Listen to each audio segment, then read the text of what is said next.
So hey guys, welcome to the channel. और आज इस वीडियो में हम बात करने वाले हैं डेटा टाइप एंड वेरिएबल के बारे में। तो लास्ट वीडियो में हमने देखा था पाइथन को सेटअप कैसे करा हमने और VS कोड को कैसे सेटअप किया, और इस वीडियो में हम बेसिकली देखेंगे कि डेटा टाइप क्या होते हैं एंड वेरिएबल्स क्या होते हैं। तो वीडियो को आगे शुरू करने से पहले मैं आपको एक चीज़ बता दूं कि अब तक मैं वीडियो थोड़ा रेगुलर नहीं डाल पा रहा था बिकॉज मेरी कुछ कंडीशन थी, मैं थोड़ा बिजी हो गया था। बट अब से मैं वीडियो पूरी तरह रेगुलर डालूंगा और इस चैनल पे वीडियो आती रहेंगी। तुमसे ना हो पाएगा। ऑन अ सीरियस नोट, सच में मैं वीडियो रेगुलर डालने वाला हूँ। So stay tuned to the channel. और चलिए वीडियो को आगे बढ़ाते हैं और अब बात करते हैं डेटा टाइप्स की। तो मान लीजिए मैंने कुछ भी इसमें टाइप किया, कोई भी नंबर या फिर कोई लेटर या कोई सेंटेंस। तो प्रोग्रामिंग में क्या होता है, उन सबके एक टाइप होता है। जैसे अगर मैं कोई नंबर लिखता हूँ आपके सामने 37, तो आप उसको देख के बता सकते हो कि ये इंटीजर है या फिर ये कोई न्यूमेरिक वैल्यू है। और या फिर अगर मैंने इंग्लिश में कुछ लिखा कोई सेंटेंस, तो आप उसको देख के बता सकते हो कि भाई इंग्लिश का सेंटेंस है। सेम तरीके से पाइथन और बाकी सारी लैंग्वेजेस में भी डेटा टाइप्स होते हैं। सो बेसिकली पाइथन में हमारे पास 4 डेटा टाइप होते हैं: integer, string, float and Boolean. तो मैं आपको एक बार लिख के दिखा देता हूँ। हमारा होता है एक इंट यानी इंटीजर, एक स्ट्रिंग स्ट्रिंग यानी कोई सेंटेंस, देन हमारा आता है फ्लोट एंड एक बुलियन, या फिर इसको बूल भी बोलते हैं, और बूलियन। तो यहाँ पे मैं आपको बताता हूँ इंट क्या होता है। इंट इंटीजर की शॉर्ट फॉर्म होती है कि कोई भी आपने नंबर रिप्रेजेंट किया है। अब यहाँ पे खास बात ये है कि इसके आगे डेसिमल पॉइंट नहीं होना चाहिए, ये कोई होल नंबर होना चाहिए। जैसे 23, 54, 67। ये नहीं कि आप 67.5 कर रहे हैं, वो फिर फ्लोट में चला जाएगा।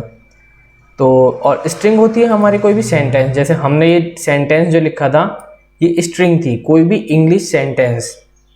इंग्लिश से मेरा मतलब है अल्फ़ाबेट वाला सेंटेंस।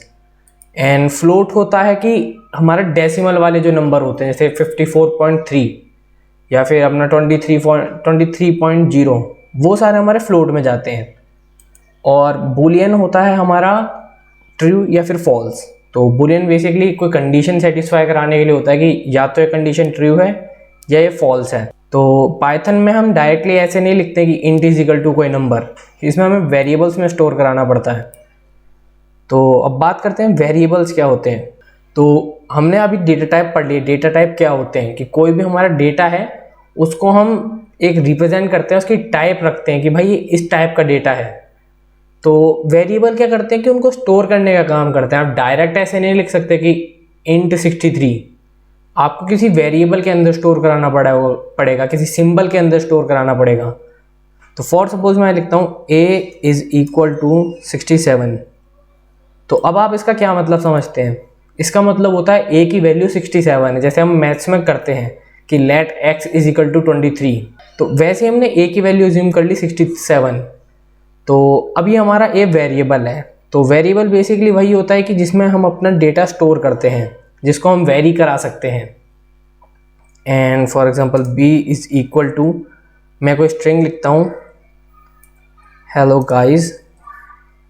तो अब यहाँ पे एक चीज़ आती है कि स्ट्रिंग में एक बहुत खास बात होती है कि इनको आपको एक डबल कोट्स के अंदर लिखना होता है। अगर आप इसको बिना उसके लिख दोगे तो आपको एरर शो कर देगा।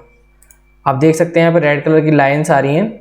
तो इसका मतलब है आपको अगर कोई भी सेंटेंस लिखना है, कोई भी इंग्लिश का सेंटेंस या अल्फ़ाबेटिक सेंटेंस लिखना है, तो ना आपको डबल कोट्स के अंदर लिखना पड़ेगा।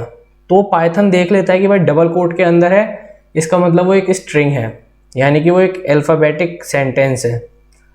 देन हम एक फ्लोट बनाते हैं c इज इक्वल टू 56.7।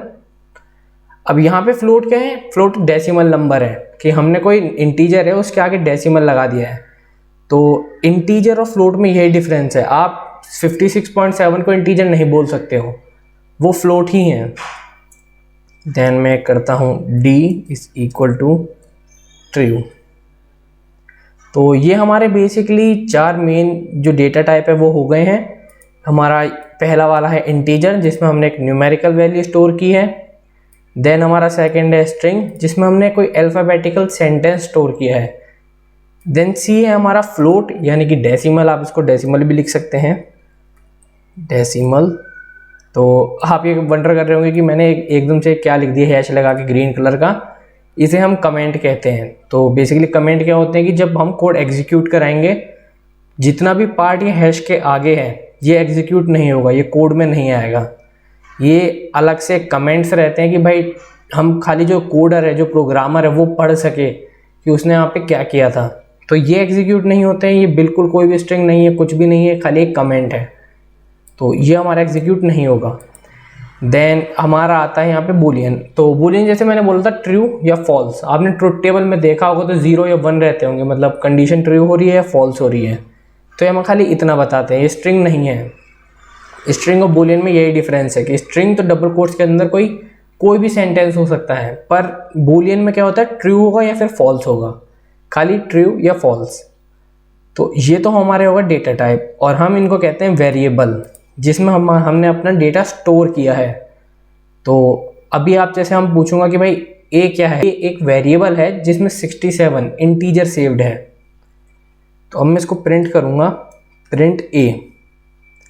तो जैसे मैंने ऊपर प्रिंट कराया था अपने एक string data type and variable and hello code ignite, वैसे ही अब यहाँ पे ये ए की वैल्यू प्रिंट कर देगा, क्योंकि ए हमारा एक वेरिएबल है। देन मैं करूँगा print B, then print C and print D. तो अब यहाँ पे इनके आउटपुट क्या आने चाहिए, पहला आउटपुट आना चाहिए 67, बिकॉज ये क्या करेगा, ए की वैल्यू देखेगा, ए जो हमारा वेरिएबल है उसकी वैल्यू देखेगा कि उसमें क्या सेव्ड है, और उसमें हमारा सेव्ड है 67।